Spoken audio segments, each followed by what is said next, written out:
সকালে রুটি খাবারের জন্য দেখো তরকারি বানাচ্ছি। এর মধ্যে দেওয়া আছে সুইট কর্ন, বিনস, ছোটো ছোটো করে আলু, গাজর, টমেটো কুচি সব কিছু দেওয়া হয়েছে। আর এর সঙ্গে নিয়ে নিয়েছি, আমি আলাদা করে রাখা আছে এখানে হচ্ছে লাল ক্যাপসিকাম আর হলুদ রঙের ক্যাপসিকাম।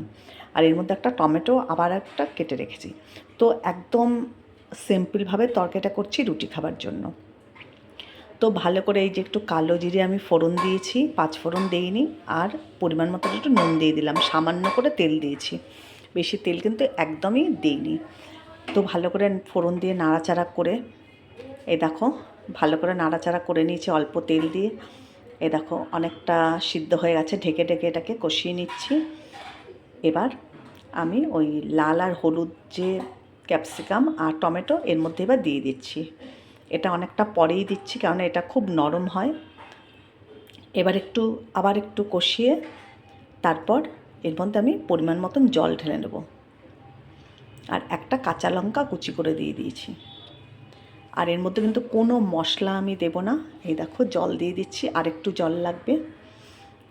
জল দিয়ে ভালো করে ফুটিয়ে নিলে কিন্তু রুটি খাবার তরকারি হয়ে যাবে। এর মধ্যে আমি কোনো মশলা কিন্তু ব্যবহার করব না, শুধু আলুগুলো একটু চেপে চেপে ভেঙে দিচ্ছি।